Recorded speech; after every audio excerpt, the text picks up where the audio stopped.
बिस्मिल्लाहिर्रहमानिर्रहीम। व्यूअर्स, आज का हमारा टॉपिक है kinetic molecular model of matter, solids, liquids, gases, plasma, the four state of matter. आज के लेक्चर के ये टॉपिक्स हैं, बारी बारी हम डिस्कस करते हैं। सबसे पहले kinetic molecular model of matter. Important features of kinetic molecular model of matter are: matter is made up of particles called molecules. The molecules remain in continuous motion. Molecules attract each other. Kinetic molecular model is used to explain the three states of matter: solid, liquid and gas. तो क्या important features हैं, क्या important kinetic molecular model of matter के features हैं कि matter जो है वो छोटे पार्टिकल से मिलके बनता है जिनको मॉलिक्यूल्स कहते हैं, और मॉलिक्यूल जो हैं वो कंटिन्यूस मोशन में रहते हैं, और मॉलिक्यूल जो हैं वो एक दूसरे को अट्रैक्ट करते हैं। एक दूसरे मॉलिक्यूल्स के दरमियान क़ुव्वत कशिश होती है जिसे हम कहते हैं फोर्स ऑफ अट्रैक्शन। मॉलिक्यूल्स एक दूसरे को अट्रैक्ट करते हैं। तो क्विकली फिर देख लेते हैं, ये आपने याद भी करना है। Matter is made up of particles called molecules. The molecules remain in continuous motion. Molecules attract each other. ये आपके सामने है kinetic molecular model of three states of matter. सबसे नीचे जो आपको नज़र आ रही है वो सॉलिड का काइनेटिक मोलेकुलर मॉडल है, जिसमें आप देख रहे हैं कि मॉलिक्यूल्स बहुत ज़्यादा करीब एक दूसरे के साथ हैं, और उसके ऊपर जो है वो kinetic model of kinetic molecular model of liquids है, जिसमें मॉलिक्यूल्स कंपैरेटिवली ज़्यादा दूर हैं as compared two molecules in the solid. और सबसे टॉप पे आप देख रहे हैं कि this is kinetic molecular model of gases. इसमें मॉलिक्यूल्स के दरमियान फासला बहुत ज़्यादा है।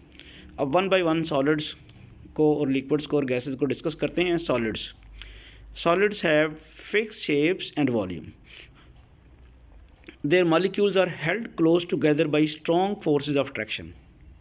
ये आपके सामने आ गया kinetic molecular model of solid, जिसमें मॉलिक्यूल जो हैं वो बिल्कुल एक दूसरे के बहुत करीब हैं और उनमें बहुत मजबूत फोर्सेस ऑफ अट्रैक्शन है, जिसकी वजह से उनकी शेप और वॉल्यूम फिक्स रहता है. However, they vibrate about their main position but do not move from place to place. Molecule जो हैं वो उनके दरमियान फासला जो है वो फिक्स रहता है और बहुत करीब होते हैं और एक दूसरे को फोर्स ऑफ अट्रैक्शन से ये अट्रैक्ट करते हैं, लेकिन ये अपनी मेन पोजीशन पे वाइब्रेट करते हैं. However they vibrate about their mean positions but do not move from place to place. Mean position पे ये वाइब्रेट तो करते हैं लेकिन एक जगह से दूसरी जगह मूव नहीं करते. और इसकी एग्जांपल्स आपके सामने हैं: स्पून, पेंसिल एट्सट्रा. मतलब आप सोफ़ा, स्टोन, ये बहुत सारी चीज़ें हैं जो आपको सॉलिड नज़र आती हैं. घर में बेशुमार चीज़ें आपको सॉलिड नज़र आती हैं. नेक्स्ट है जी लिक्विड्स का काइनेटिक मोलेकुलर मॉडल आपके सामने है, जिसमें आप बड़ी गौर से देख रहे हैं कि मॉलिक्यूल्स के दरमियान डिस्टेंस जो है स्लाइटली ज़्यादा है as compared to the distances between molecules of the solids. The distances between the molecules of a liquid are more than in solids. Thus, attractive forces between them are weaker. ज़ाहिर बात है, जब molecules के दरमियान फासला ज़्यादा होगा तो अट्रैक्टिव फोर्सेस कमज़ोर हो जाएंगी. Like solids, molecules of a liquid also vibrate about their main position but are not rigidly held with each other. इसमें भी मॉलिक्यूल जो हैं अपनी मेन पोजीशन पे वाइब्रेट करते हैं, लेकिन रिजिडली एक दूसरे के ऊपर उनके दरमियान वो साथ अटैच नहीं होते, और बल्कि एक दूसरे के ऊपर स्लाइड कर सकते हैं, जो कि सॉलिड में नहीं कर सकते थे. Due to the weaker attractive forces they can slide over one another. Thus the liquids can flow. The volume of a certain amount of liquid remains the same, but because it can flow, hence it attains the shape of the container to which it is put. तो इसमें क्या पता चला हमें कि चूँकि इनके जो लिक्विड के मॉलिक्यूल्स हैं उनके दरमियान फासला थोड़ा ज़्यादा होने की वजह से फोर्स ऑफ अट्रैक्शन वीकर होती हैं.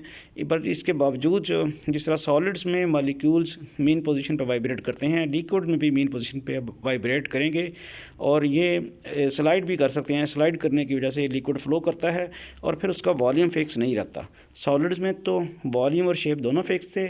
लिक्विड में जो है वो आपके पास लिक्विड में वॉल्यूम आपका उसका लिक्विड का सेम रहेगा, शेप सेम नहीं रहेगी। सॉरी, मैं ये वॉल्यूम क्या गया डिफरेंट होगा, लिक्विड में शेप जो है वो चेंज हो जाएगी, वॉल्यूम सेम रहेगा। आप जिस मतलब चूँकि उसके लिक्विड के मालिक्यूल जो है स्लाइड कर जाते हैं एक दूसरे के ऊपर, ग्लास में डालेंगे तो जो उसका शेप ग्लास की है उस तरह का बन जाएगा, अगर जग में डालेंगे तो जो जग की शेप है उस तरह का बन जाएगा, लेकिन एक मखसूस क्वांटिटी ऑफ लिक्विड का वॉल्यूम चेंज नहीं होगा।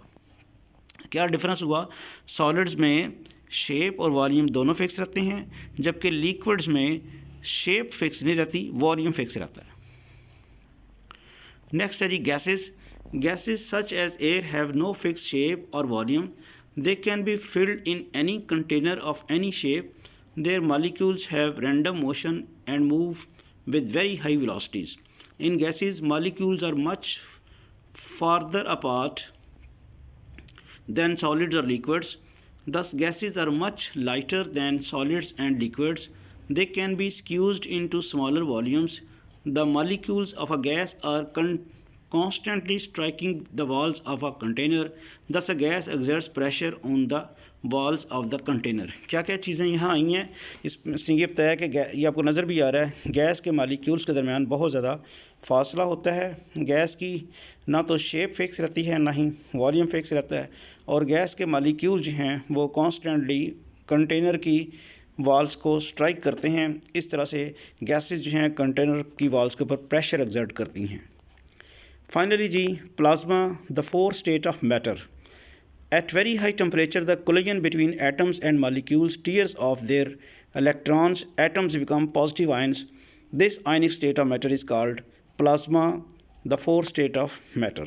बहुत हाई टेम्परेचर पे क्या होता है कि एटम्स और मॉलिक्यूल जो हैं इलेक्ट्रॉन्स को टीयर कर देते हैं, इलेक्ट्रॉन्स छोड़ के चले जाते हैं, तो फिर वो पॉजिटिव आयंस में तब्दील हो जाते हैं, और ये फिर आयनिक स्टेट जो है ये क्या कहलाती है, प्लाज्मा।